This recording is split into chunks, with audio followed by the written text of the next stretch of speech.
Welcome back to Wake Up Abundant with Amber. Today is day 15 of our Overflow October series. Cannot believe we are halfway through. Cheers if you are following along. Cheers if you're going deeper with the workbook. Make sure you grab that. It is probably one of my favorites. It's so beautiful too. I love the design. Now, before we begin today's topic, how to stop attracting people that drain you, because that's not helping your overflow at all. We're going to take our 3 deep cleansing breaths. Inhale. Exhale, release. Again, inhale. Exhale, release. Last one, inhale. Exhale, release. Perfect. Now, a lot of the times, if you are someone who is attracting people who drain you, is because you are an overgiver, you are very generous, you see people's sides a lot, you might be an empath, you are probably not someone who's just black and white, you understand the gray, you have a lot of sympathy for people, and that's beautiful. I'm very similar to that. And that's why I can really speak on this subject. And while I love those qualities in me, I also know sometimes they can be damaging without the proper boundaries and without the proper self-evaluation of having high self-esteem, having self-love, and self-respect. I want us to take a look inside and ask ourselves, why we're attracted to these people in the first place. And I know it doesn't ever feel good because you're like, how could I have attracted that?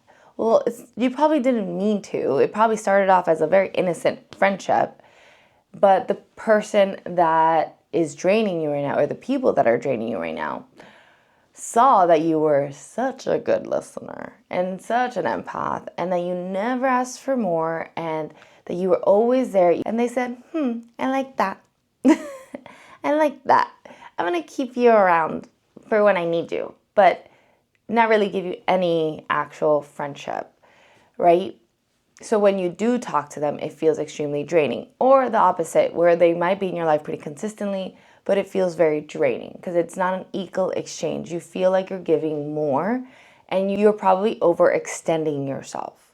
So this is what we need to do to stop attracting those people and start setting boundaries so that we can reclaim our energy. Because when we give our energy out to people who drain us, we're also giving a big part of our energy that can go to overflow, right? Because any leakage that is not in alignment is creating constriction to overflow in our lives, because we don't have the energy to call in more. We don't have the energy to get very clear on what we desire. So what we want to do now is get that energy back, right? So the first thing you need to do is make a list of all the people who drain you. And this is not going to always be an easy list. Sometimes it's people that are acquaintances, sometimes they're close friends, and sometimes they're even family. And you need to write all the reasons or all the different times they have drained you, if you can remember. If you don't fully know the details, maybe like, oh, this one time that we got on a call, I remember getting off the call feeling exhausted, or I need to prepare myself to get on the call with this person because it is very draining for me. Those moments are just your body signaling red flags. And I'm not going to tell you cut off your friends or the people in your life that are draining you, but I am telling you we have to create very strict boundaries. And guess what happens when you create boundaries with these types of people? They do themselves the favor and leave your life because they see that you're not able to be stepped on anymore, and they don't like that. So they go off and like mooch on other people. Once you have identified when they've drained you, you have to start setting boundaries. For example, if they call you to vent and you know how this goes, you're just there to listen and they really never ask you how you're doing, and if they do, they somehow bring it back to them, you're going to say, hey, I gotta go. Like very early on in the conversation, like, I'm actually really busy right now, I have to go. And then you click and you go about your life. The next thing is you have to give yourself permission to not always be available. Like, it's okay. someone's calling you, you're tired, you don't have the right energy capacity to hold space for them, you're not obligated to pick up that call. You really are not.